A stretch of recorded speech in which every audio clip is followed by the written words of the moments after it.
Okay, just another ramble from Wild Man of the Woods or whatever you want to call me. My name is Gabe Pressman. I'm the director of a company called Inner Migrations. I'm here at a Buddhist monastery here in West Sussex. I come down here every couple of weeks or so to meditate. And one thing about the Inner Migrations, we really talk a lot about the natural world, inner peace. What is it? One of the things that really struck me over the years is that all the major religious leaders now, one thing, I don't do religion. I'm not a Buddhist, I'm not a Christian, I'm not anything like that. I'm a naturalist, I love the natural world and that's what I do. But in Buddhism, you find the Buddha got enlightenment under a tree.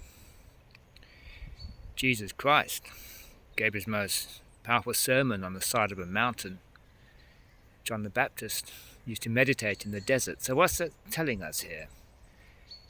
Is that for the mind to be completely unconstrained, I wouldn't say free, because our thoughts are always with us, but the unconstrained mind is incredibly powerful.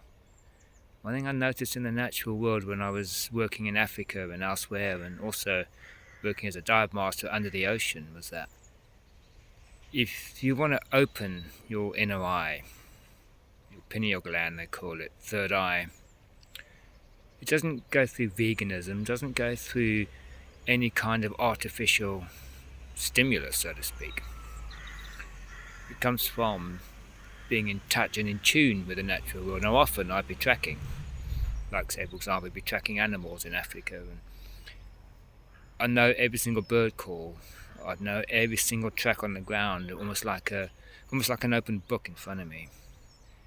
I'd know the direction of the wind. I'd know this. My sense of smell would go up. Sense of hearing would go into full volume. That is when I felt the most in touch with my spirituality, with nature. You don't get that, and you won't find that in the building. You won't find that in some preacher gassing off in a pulpit about hellfire and damnation and all that crap. So think about being in temples that I was in, because I went to Thailand. I spent quite a lot of time in temples and there, and I studied Zen in Japan. Was the actual how peaceful it is, how quiet it is, and that really gives your brain a chance to settle down. Because even when you're sleeping, your brain's still having to assimilate everything it's been through that day.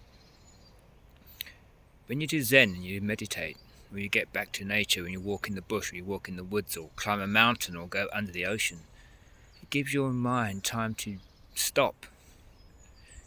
You've got to look back, and your thoughts are like a river going past all the time. People find the land of spirituality. Now, there's an old saying, if you get to a river and you find a boat, you're going to use that boat to cross that river. Are you going to carry on carrying that boat over your shoulders as you go on the other side? No, you're going to leave the boat by the river. The same with spirituality. I found it mainly when I tried Christianity, and that was my boat. I got to the other side, I left that behind. Now I'm in the land of the spirit. The same with Buddhism. You find Buddhism, that's your boat, gets you to the other side, to the land of spiritualism, the land of nature, Islam, whatever religion you want to find or even not find. That's just your boat, that's all it is. It gets you there. And then, once you're on the other side, then your journey starts.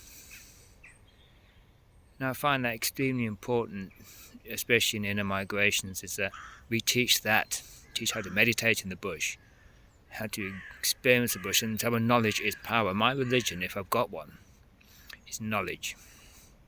Because knowledge really is power.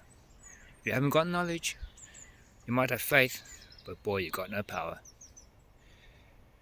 Anyway, that's just my thoughts here in Inner Migrations, and through my lectures and my slideshow I go into all that. I used to talk a lot about when I was on safari, taking people on safari. I used to sit and I'd say to them, just listen for a while. Listen to the woods, listen to around you.